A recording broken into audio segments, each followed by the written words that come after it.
Welcome to the We Grow Together podcast, where we believe that our collective growth is the key to unlocking our individual potential. I'm your host, Laura DiFrancesco, entrepreneur, corporate attorney, investor, and founder of Dean Street Law, Flourish Co-working Space, Ethereal Farms, Laura DiFrancesco, LLC, and a few more. In each episode, I'll be sharing solo insights and engaging in thought-provoking conversations with community leaders, entrepreneurs, and innovators. Together, we'll delve into inspiring stories, best practices, and tactical tips, all rooted in our philosophy that we grow together. Our mission is to support, educate, and celebrate billions of women and entrepreneurs in the pursuit of their dreams, embracing their most authentic self, and living a well-lived life.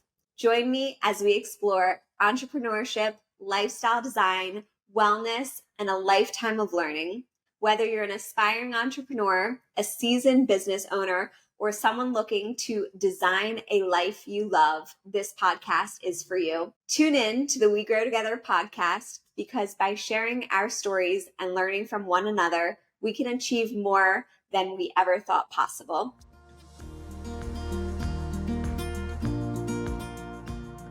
Welcome back to the We Grow Together podcast. I'm here with Shelly Hughes. She is a good friend of mine, and we have been business besties from the beginning.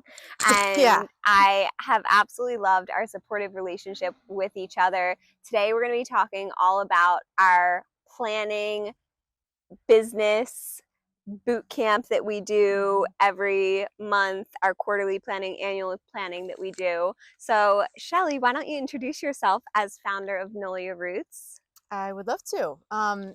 I am Shelly Hughes. I'm the CEO and founder of Nolia Roots. I really started this business to help grow the impact of mission-driven brands, and we really do that through marketing and PR and a lot of brand strategy and fractional CMO services for brands that are just trying to do good in the world. And yeah, I think one of the reasons I was so, we met a long time ago. Through Krav Maga, because she's a badass, and even through her pregnancies and motherhood, still kicks everyone's ass in Krav Maga. And so we met through Krav, and Shelly had asked me what, I think you had seen on my Instagram that I said I'm an entrepreneur, and you said, what's your business? Yeah. And at that point, I hadn't started my business, and I said, oh, I'm an entrepreneur on Instagram because I will be an entrepreneur. Which totally shifted the way I look at things and I think about things. And, because I was very interested in entrepreneurship at that time, and I was like, "Ooh, she's an entrepreneur." And I was the coach of that class, that Krav Maga class. Oh yeah, I know. She kicked my butt.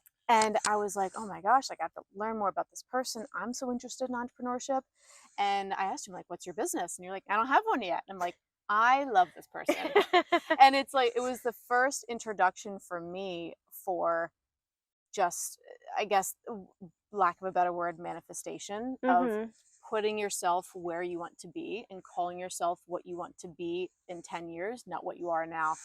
And it's funny because that's changed, right, the past few years, and how we've just been able to help each other grow and unveil some truths about each other that are just really unique to ourselves and how we work. And I think that's another reason why I like working with you, is because we are so different in so many ways. And so I think you kind of pull certain things out of me that I need, and I pull things out of you that you might need sometimes. And we just learn how to better work for ourselves. Yeah.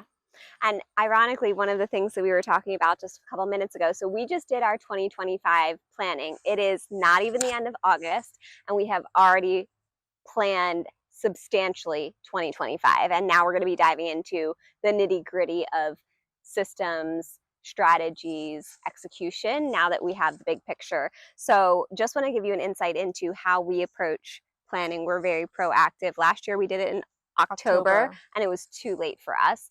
But part of our conversation about bringing things out in each other, Shelly was just talking about how I'm creative, and she wants to bring more creativity into herself and her business and how to do that. So if you didn't listen to the episode about being golden brained, using the analytical and creative sides of your brain, check that episode out, because that was kind of like a lot of what we talked about, is if you want to be more creative, let go and follow your inspiration and take those deep dives down the rabbit holes and let go of time and just follow your inspiration and let yourself be inspired more than trying to schedule it. You can schedule your start time, but don't necessarily schedule your end time, because it will take 3 to 5 times how much time you expect once you really get into those creative moments. And I shared with Shelly as well how creativity is really that muscle that you grow, and it's just like everything else. You have the ability to develop that skill. So let's talk a little bit about how we've supported each other and how we've grown to this place. So we met before we started our businesses, and shortly after starting our businesses, we started a monthly business boot camp. Yes. So I think in the beginning it was just, I wanted to learn from you.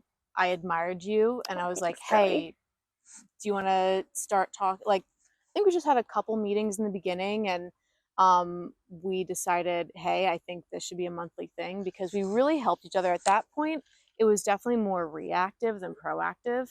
You would come to me with problems in your business, and I would come to you with problems in my business, and we would help each other solve those problems, whatever they are, whether they were managerial, people operations, business development, marketing, whatever it was. And then it got to a point where, we didn't want to be reactive anymore. We really want to be proactive. So how we kind of set this up is we have kind of our big planning, and then we set it up into smaller chunks, and then even smaller chunks from there. So what we do, and we've moved it up, just like Laura said, we have our essentially 2-year planning strategy. It's typically an all-day event. We has to be in person. That's a non-negotiable. And we go to one of our offices, and we prepare. I guess we can talk about preparation a little bit, but we prepare in a way that we understand what we want our goals to be, and really what the goal of this meeting is. How can we make an ideal year to make sure we fit in and accomplish all of those goals? So what are the strategic initiatives that we do? What does that timeline look like? How are we going to keep accountability? So that's kind of our one big meeting per year that we have. And then from there we said, okay, we need kind of quarterly check-ins. Right? So these quarterly check-ins, a couple things that we do, and I just had a baby, so we are definitely getting back in the swing of things now. But number one, we check in with our KPIs. How are we doing with all these KPIs? How are we doing with our goals? How can we support each other on more of a big picture level? But what we also do is read a book. Yes, I love that. That's been one of my favorite things that we've done. We've read a couple now. We've read Clockwork, and what was the other one that we read? What was the other one that we read? The end of last year. We'll include it in the show notes. Yeah. And then not only did we read the book, but we did the application of the book. So I created outlines for us and implementation strategies as well. And so we went through and we did the exercises from the book. So it's not just reading and not applying information. It's reading and tactically applying the information that we're learning, and how can we do that in a way that's going to be the most impactful for our business. And we really talked through some of the kinks that we were experiencing implementing these systems that we had talked about and had learned about from the book. And so we had, you spent a good amount of time focusing on your QBRs. I focused a good amount of time on building out our standard operating procedures and communication plans within our companies. So the goal is not just to read, but to implement. Yeah, and implement with a partner, right? My needs for my business are very different from Laura's needs in her business. So we take a book and we say, okay, this isn't going to fit every single business every single way. So we kind of say, hey, I'm going to incorporate this, this, and this, but I'm going to keep this one to the side. Or for Profit First, for example, I realized that Profit First didn't 100% apply to my business. So I had to really mold it, and you helped me think through ways to do that. So that's really what we do on a quarterly basis. And I think it's just keeps us in this mindset of bettering our efficiencies, bettering ourselves, professional development, being better leaders, everything that we always have the same values. I think we definitely have different routes to get to that end goal, though, which I think that just helps me think beyond my day-to-day. And we both experience different things. We both learn different things. And I think to touch on something that I think is very impactful and why our relationship is so successful, both as friends and business besties, is that so many people focus on having mentors in business and focus on finding that mentor and getting that mentorship relationship. And I fully agree. I think mentorship is very important. However, if you are just focusing on finding a mentor and you're not focusing on finding a peer who's in the trenches with you, I think that you're really missing out on a lot of camaraderie and soulful relationships through business, because business can be lonely if you're just doing it yourself. Finding friendship, finding your business bestie, finding your accountability partner can be so helpful, not for just keeping it interesting and having fun, but also so that you are able to be the best version of yourself, so you're able to best build the best business that you can, and so that you have someone to navigate the trenches with, because there are going to be curveballs, there are going to be challenges throughout business, and having that person with you who you can share ideas with and problem solve is so helpful. It's getting out of your own head as well, and it's putting sometimes I put scheduled time on my calendar to get something done that I need to get done. But if someone else needs something from me, a lot of times I will cancel on myself. Yes. Right. But when you have someone else that you meet with, we didn't even get to the monthly part, but we meet monthly, we meet quarterly, and we meet yearly. That just makes the important things important. And we might reschedule by a week or so, but it is never canceled. It was canceled during my maternity leave. It's maternity leave. It should be. I did cancel a few of ours, but typically it's just getting out of your own head and making this investment in yourself, so that you can really think broader about your situation and some of the solutions that you can come up with together. Yes. And to circle back on the monthly, typically our monthly is where we talk about to-do lists, strategies, implementations, prioritization, problem solving. It's really that tactical. So our annual is very high level strategy, and then we build it out into the plan so that we can execute it. We create that execution plan. Quarterly is adjusting that execution plan, really fine-tuning the direction that we're going towards, and then monthly is in the midst of that execution and really talking about what's coming up throughout that execution. And problem solving. I think immediate problem solving, we do a lot in those monthlies.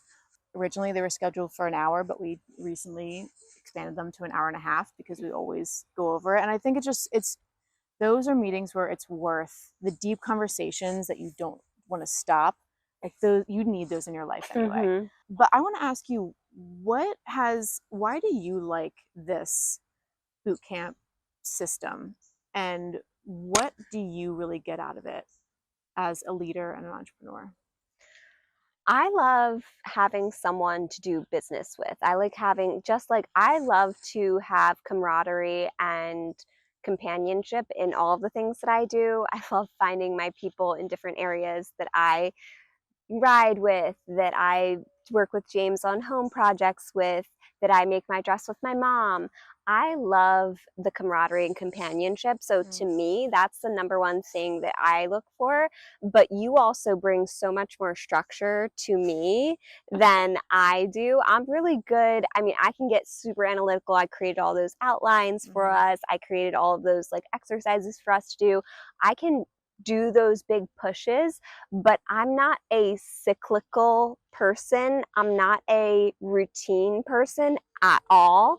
And so I told Shelly, she's like, how did you do for your 2024 strategic plan? And I'm like, well, I don't know. Let's look at how I did for my 2024 and she said, check. So you get everything done. I get everything done, but I like to create a plan and then I don't look at the plan except for when we look at the plan. And then either way, everything's getting done. Yeah. But I do think it's super helpful for me to have more routine and structure around planning, even though one of my greatest strengths is goal planning and execution. I typically do it on sprints instead of a routine basis. So I like that you bring the routine basis to my life. What do you like about it? Kind of going off what you said, when I starting having kids, I realized, so I found out I was pregnant the same week I launched Nolia Roots. I recommend it in a lot of ways. I don't recommend it in many more ways to not do that. And what I realized during my pregnancies are that, and starting business all at the same time, is that there are a lot of people who don't agree with what you do. There are a lot of people who give opinions that are unhelpful when maybe they want to seem, they may want to be helpful. And there are just people that don't agree, don't get it, and it adds, whether they like it or not, negativity to your life. We are, I mean, looking at the media, looking at our politics, there's negativity surrounding us everywhere. And what I've realized when I did kind of those two endeavors at the same time, having a baby and having the decision to have an unmedicated birth and to go with midwives and not an OB, and all these different things that were very controversial to some members of my family, like people in my life. And I'm starting this business at the same time, of which I'm not a part of an entrepreneurial family. I know a lot of founders and entrepreneurs, they come from entrepreneurial families. They are addicted to chaos. And addicted to chaos meaning like they're so used to it, that just sitting behind a cubicle would make their brain just melt. And my supporters at that time just didn't understand either of those things that I was going through. And so what I had to implement at that time were my circles, right? And if you were in this circle of this part of my life, you were in it. If you were not in that circle, like, I avoided the conversation entirely. So I kind of had a few different circles. I had like a pregnancy and birth circle. I had a parenthood circle. I had a business circle, right? And I had like an exercise. Like, there were even people in my life that were like, why are you doing mixed martial arts? Like, why are you're getting punched? Like, like, they just didn't understand it. And so I made these circles in my life. And basically, if you were in that circle, I bring you in, I talk to you about things.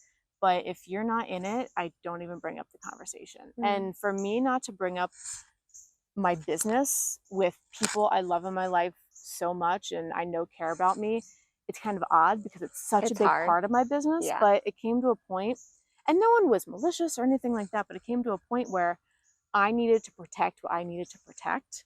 And that's where those circles came in. And I opened those doors to the business circle for you because you were able to empathize with a lot of things that I was going through. I think you were in business 2 years before I was, or maybe a year. So I looked at you like, oh my gosh, Laura DiFrancesco, like she knows it all, right? And obviously so we're sweet. realizing no one knows anything. No one knows anything. Which I'm trying to tell the rest of my team. I think that's really what it is. It's creating circles in your life and letting people in that get it and that add to those circles, and knowing that those circles are probably going to stay pretty small, and that's okay. Absolutely. Yeah. So that's really what I get out of it. And it's just a different way of thinking. I have a very analytical mind. And, just today I said, I am missing creativity in my life. I have 2 young kids. I am building this office. I have all these, things that are going on in my life, and I'm not prioritizing creativity. And I know as an entrepreneur, my business deserves that time from me. And even today, I was like, how can I be more creative? How do I schedule put it in my schedule, like the perfect Shelly question to ask. How do I schedule creativity? And you're like, that's the issue. That's the issue. So that's what I love about it. Yeah.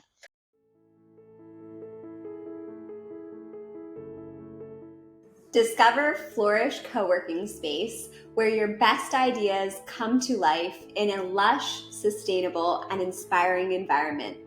Nestled in the heart of Westchester, Pennsylvania, Flourish is more than a workspace. It's a community that nurtures your growth.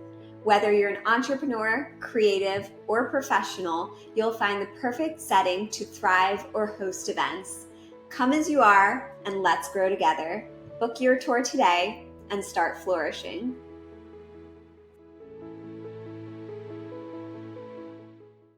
I think we're very good complements to each other, and I get so many of the things that you get out of the relationship as well. It's a nice safe space. We're cheering each other on.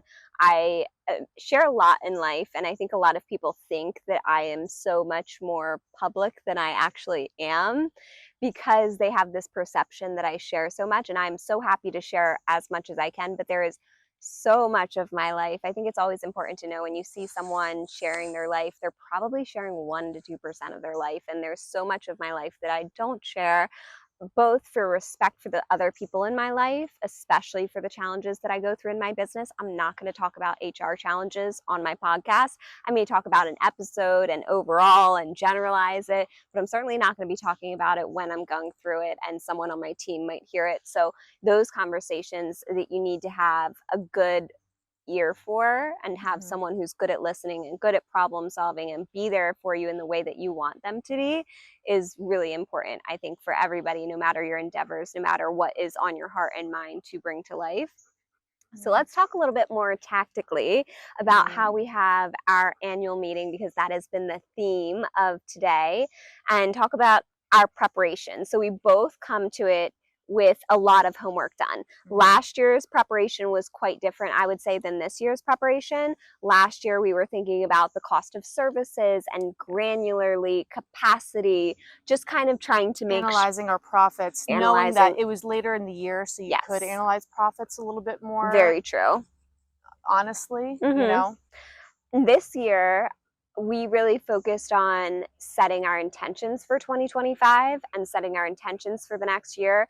And having done all of that homework, we both had multiple pages of intentions set for the year.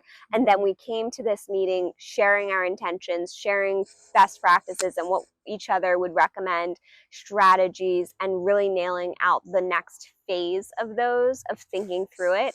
And now we're going to have our next meeting at our quarterly meeting where we're going to be talking about specifically during this time period in between, we'll have built out the tactical, the strategic plan for implementation. Yeah.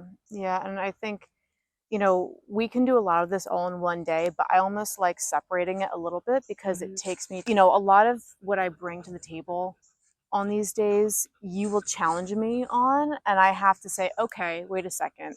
So for example, today I came with a lot of habit-driven projects, right? It's like, okay, I want to do this many times a week and this many times a week, and I want to reach to this.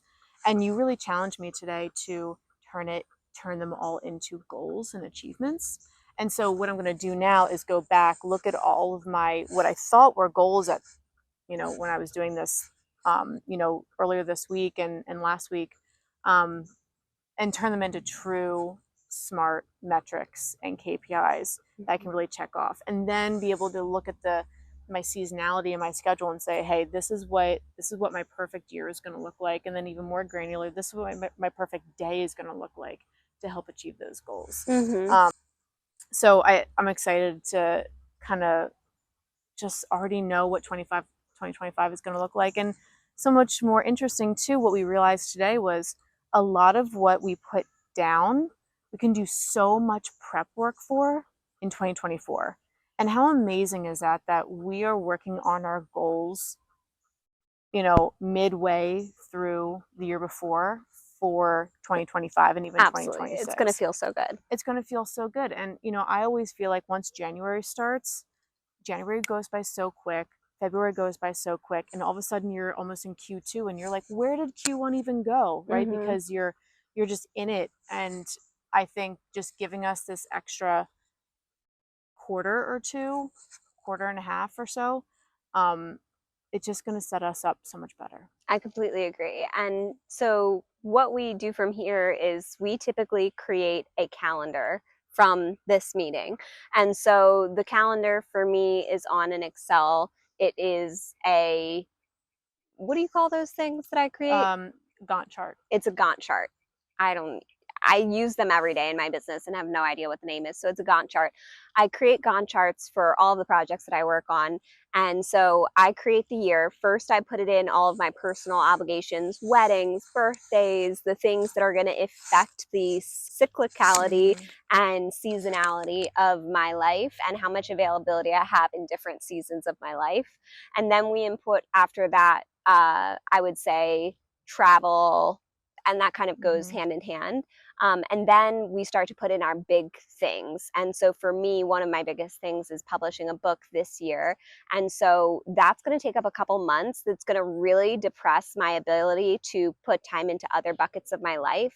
And so I'm going to block that off, and I'm not going to be trying to do a whole lot of other areas of my life while I'm doing this. Now, we also, so when we organized all of our projects for today, we both have teams, we both have businesses, we both have additional people that are helping with things. So we decided, what's whose responsibility, what's my responsibility, what's our partner's responsibility, and how are those really going to take time away from us versus just take our resources and time from our team. And so that's important. And so then, especially when you're thinking about things that are going to take time from yourself, how is that going to be impacted by the seasonality of your availability and time in your life? And then you have to look at that and say, okay, what is my bandwidth? What do I need to get done? Do I have to make a new hire? You had a great conversation that you started today about the benefits of part-time work. There are a lot of people out there that want part-time work. And so it's just incorporating what do you need to get done in your business? What lights you up? What are you really good at? What do you need to focus on? And it's that Dan Martell strategy of like the 10-80-10 on a lot of these things. Writing a book can be different, right? Especially if you're so ingrained in it and so personal to you. But a lot of authors do this as well, is they come in and they do 10% of the work, they offboard 80% of that, and they come in and do their last final magical touch, secret sauce at the end, the last 10%. And I think that also helps with scalability. That helps with being able to get more done without you in the nitty gritty. So you can stay as an entrepreneur, stay up here and just have time to think and ideate and just space in your brain for scheduling creativity, for example. Or just being creative. I'm getting there.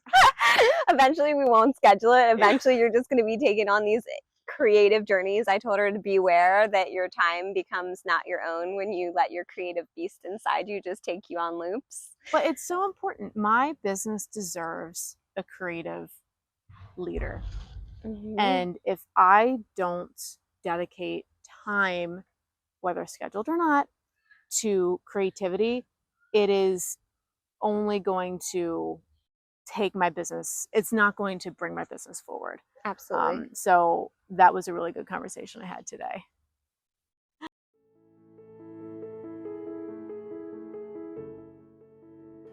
The number one question I'm asked is, how do I do all of the things that I do? So I made a course, workshop, and workbook sharing all the details. Unleash your potential with the Wild Ambition Lifestyle Design course. Transform your dreams into reality with guided vision setting, storyboarding, journaling, and all the tools that I use to bring my dreams to life. With over 100 lessons, 200 plus pages of workbooks, and lifetime access so you can return to it whenever you need, you'll have all the tools that you need. Empower yourself with actionable steps to create the life you've always desired. This course is the blueprint to achieving confidence, success, and fulfillment. Join our community of ambitious individuals committed to living their most authentic lives. Start your journey today and enroll now to dream and live with wild ambition.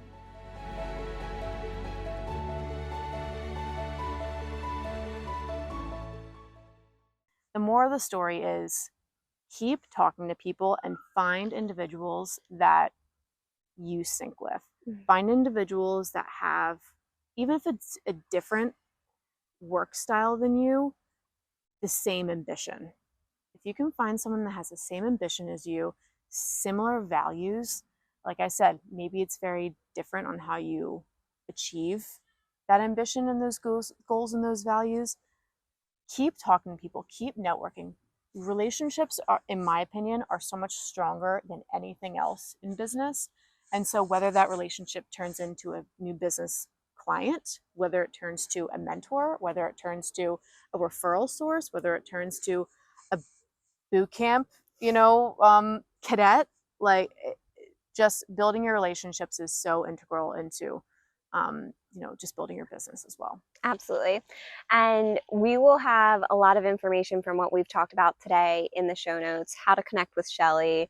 Actually, a lot of what we've talked about, building your ideal schedule, that is some exercises that I have in the Wild Ambition workbook and the Wild Ambition course and workshop and everything like that, as well as visualization. So much of what I do in Wild Ambition. So the workbook's 50 pages of exercises that I do frequently, some of which we've talked about. The workshop really gives you the leadership and guidance through those exercises. It's like 3+ hours of exercises that we do together.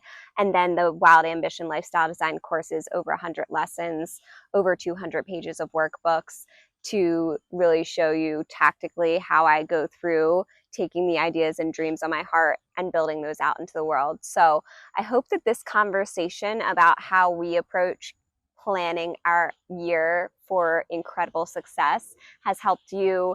And I hope that you're able to also find someone in your life that is a great complement to you, who is your business bestie, who is going to go through the trenches with you and support you, cheer you on, and know that you are so capable of everything that you have on your heart to do. So thank you, Shelly, so much for joining me. Yeah, I appreciate it. And we will see you in the next episode of the We Grow Together podcast. Be sure to subscribe and share on your social media. Tag us. Let us know what you loved about this episode.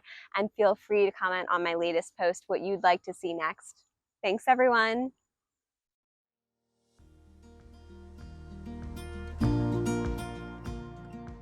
Thank you for joining us on this episode of the We Grow Together podcast. I hope today's conversation inspired you, provided valuable insights, and brought you closer to your more authentic self. If you enjoyed the episode, please be sure to give a 5-star review and subscribe on your favorite podcast platform so you never miss an episode. Also, be sure to screenshot and share on social media whenever you can. Sharing your support of the podcast really helps us to grow and continue making episodes just like this. You can see all of the links in the show notes for more access to guides, all of our social media information, resources, how to connect with us. And I hope that you join us in the next episode where we'll be sharing more innovative ideas, stories, all with our philosophy that we grow together. I'll see you in the next episode.